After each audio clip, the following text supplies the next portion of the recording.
여러분, 히브리서를 기록할 당시에 유대인 성도들에게는 이 율법과 제사보다 더 나은 것이 있다는 것은 받아들이기가 참 쉽지가 않았습니다. 비록 그들이 예수님을 믿게 되었지만 이 조상 대대로 몇 천년의 역사를 가진 그런 율법과 제사가 예수님의 십자가 복음에 의해서 마감되었다라는 것을 받아들이는 일은 결코 쉬운 일이 아니었습니다. 그런 유대인 성도들을 향하여서 어제 히브리서 기자는 어제 8장 말씀을 통해서 이 구약의 율법과 제사는 예수님의 십자가의 복음의 모형과 그림자라 그렇게 설명했습니다. 여러분, 하나님은 이스라엘을 구원하시고 이 첫 언약인 율법과 제사 제도를 주셨지만 이 이스라엘이 그 언약에 신실하지 못했습니다. 그래서 이 첫 언약과는 차원이 다른 이 백성들의 생각과 마음에 하나님의 법을 새겨 주시는 새 언약을 주셨고, 이 새 언약은 예수 그리스도의 십자가를 통해서 성취되었습니다. 여러분, 오늘 말씀은 이런 예수님의 십자가와 복음, 즉 새 언약의 염두를 두면서 이 첫 언약 아래서 드리는 이 제사의 한계가 무엇인지를 우리에게 보여줍니다. 여러분, 성막은 휘장의 사이에 두고 성소와 지성소로 구분합니다. 여러분, 성소와 지성소 그리고 그 안에 있는 많은 성소의 그런 기구들은 대부분 기한 금과 은으로 이루어져 있습니다. 또한 정교하고도 참 아름답게 만들어져 있습니다. 여러분, 이렇게 금이나 은으로 참 귀한 것으로 또 아름답고 정교하게 만든 것은 하나님의 위엄과 하나님의 영광을 드러내기 위함입니다. 또한 동시에 거룩하신 하나님, 그래서 죄인인 우리가 가까이 하지 못하는 그런 두려운 분이라는 것을 보여주기도 합니다. 하나님은 높이 계시고 거룩하심으로 우리와는 완전히 차원이 다른 분이시며 죄인인 우리가 그 하나님 앞에 가까이 나아가는 것은 상상조차 할 수 없다는 일입니다. 여러분, 그래서 성소는 누구나 들어갈 수 있는 곳이 아니죠. 성소에는 기름 부음을 받은 제사장만이 들어갈 수 있었고, 또 이 지성소에는 대제사장만이, 그것도 1년에 꼭 한 번만 들어갈 수 있었습니다. 이것을 오늘 본문 6절에서 그렇게 설명을 합니다. 이 모든 것을 이같이 예비하였으니 제사장들이 항상 첫 장막에 들어가 섬기는 예식을 행하고, 오직 둘째 장막은 대제사장만이 홀로 1년에 한 번 들어가되 자기와 백성의 허물을 위하여 드리는 피 없이는 아니했다. 그렇게 설명합니다. 여러분, 지성소와 이런 성소의 제사는 하나님과 이스라엘 백성, 즉 우리와의 직접 만남이 불가능하다는 것을 보여줍니다. 제사장이 백성들을 대신해서 그렇게 하나님께 나아간 것입니다.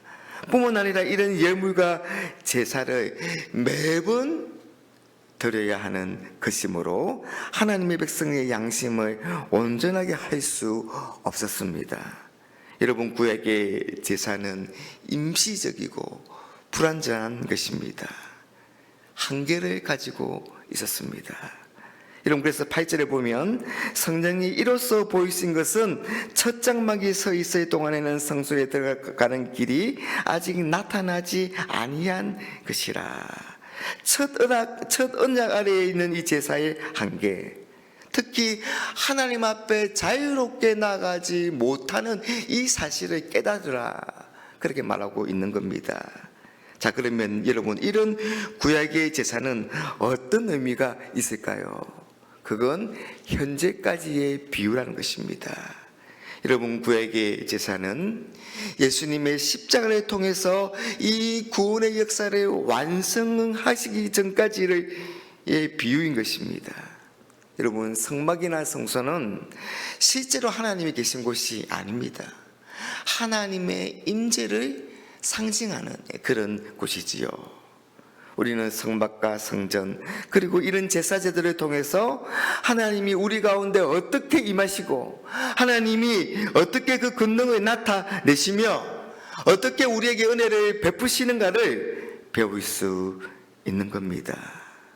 그리고 이런 것을 통해서 우리는 이 모든 것들이 예수 그리스도의 그림자요 모형이었다는 것을 우리가 알 수가 있는 겁니다.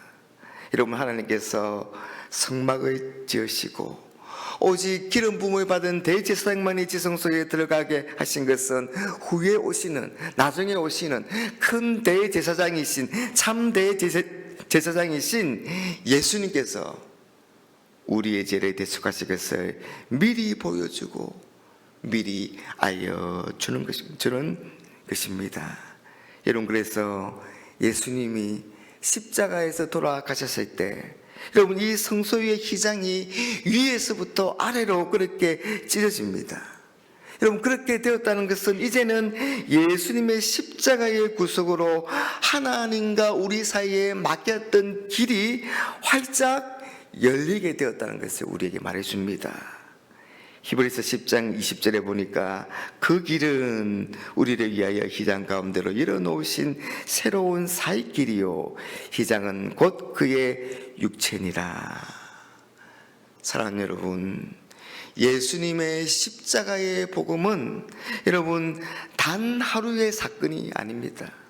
어쩌다가 우연히 일어난 사건이 아니라 하나님께서 수천 년을 계획하고 준비하신 그런 구원의 사건인 것입니다.